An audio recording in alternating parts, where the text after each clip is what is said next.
Carry করছে। তো bounce নিয়ে কি পরিকল্পনা সিলেটের উইকেট স্পেশালি, আর হচ্ছে বৃষ্টি হতে পারে, রেইন ফোরকাস্ট এরকম আছে, সন্ধ্যা বলেছে যে বৃষ্টির সাথে অভ্যস্ত হয়ে গেল, ভালো হয়েছে, ব্রেক করতে পারে, এটা নিয়ে স্পেশালি কি বলবেন সেই প্রিপারেশনটা কি?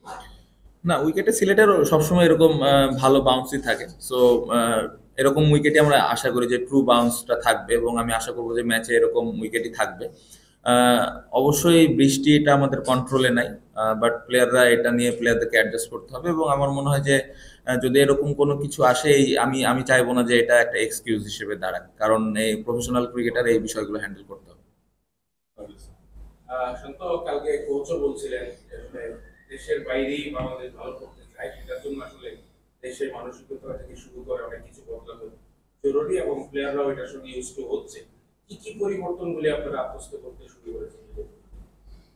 চিন্তা ভাবনায় আমার মনে হয় আমি একটু আগে যেটা বললাম যে জিতার জন্য খেলা, সিচুয়েশন যেরকমই হোক, জিতার মন মানসিকতা থাকা, 20 উইকেট নেওয়ার জন্য যেরকম বোর্ডে রান থাকা দরকার, ওই রান যেন আমরা ব্যাটিং ইউনিট দিতে পারি।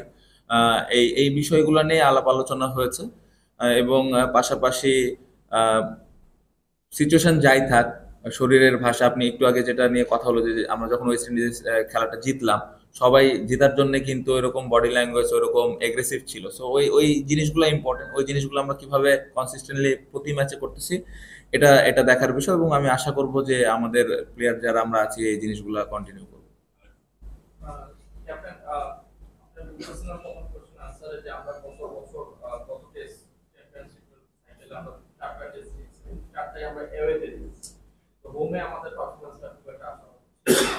ওটার বিষয়ে কি কি অন্তরায় ছিল এবং কি কি বিষয় নিয়ে আপনারা কাজ করতেছেন যেটা এবার আমরা হোম সিরিজে দেখতে পাবো?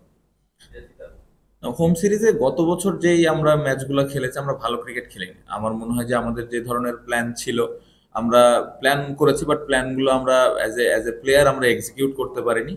বাট আমার মনে হয় যে কিভাবে এই বছরটা আমরা হোমে ক্রিকেট খেলি, যেই ল্যাকিংস গুলো ছিল, যে ভুলগুলো ছিল, ওইগুলো ওভারকাম করে কিভাবে আমরা হোমেও রেজাল্ট করতে পারি, এটা ইম্পর্টেন্ট। কারণ অ্যাওয়েতে রেজাল্ট আনাটা ডিফিকাল্ট কম্পেয়ার যদি আমি হোমের সাথে করি। সো অ্যাওয়ে যেহেতু ভালো হয়েছে, তো আমি আশা করবো যে হোমেও যেন ভালো হয়, এবং পাশাপাশি অ্যাওয়েতে আমরা যেরকম লাস্ট ইয়ার খেলেছি এর থেকে আরো ভালো ক্রিকেট খেলতে পারি।